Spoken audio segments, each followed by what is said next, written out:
So what is data warehousing? Well, it's the process that we use to collect and organize disparate sources of information for analysis. In many systems and many companies, there are different systems that house all the different types of data and information. In Cognitive Services, we ask questions and we're thinking about sales by industry, we're looking at average days to complete by manager, and we're looking at hourly wage to bill rate ratio. Thinking about each one of these, there are some measures here, the sales, the days to complete the wage, and they're sliced or segmented by different types of information, different contextual pieces we want to add. So each one of those pieces may come from a different system. In an ideal world, all of our data would live in one computer system that generated everything and it was perfectly clean, but in reality, that's just not the case.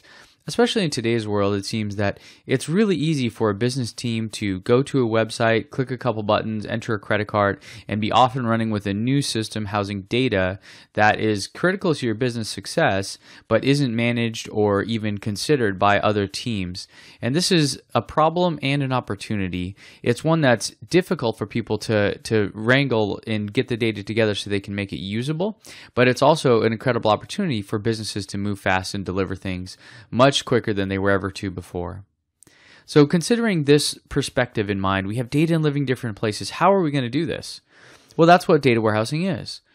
So see, we start with our sales system, let's say, and then we have our HR system. So if we wanted to know our sales by department, and then we have our company website, which maybe tracks web visitors or users. And then we have our accounting system, which is the one that actually has the financial data, the actual numbers of what people paid over time.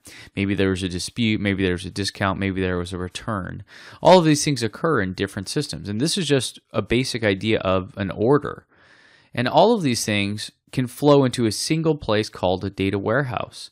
Once they're in there, they make analysis really easy because we have all the data collated in one easy spot. Think about like going to the grocery store. If you had to go to 15 different stores for every different thing, it would make it much more difficult. And what we're trying to do is build that warehouse essentially of all the different data that you're going to need so that when you do need it or you have questions or processes that rely on it, you just have to go to one place and it's all there. It's all nice, neat, and clean and ready to use.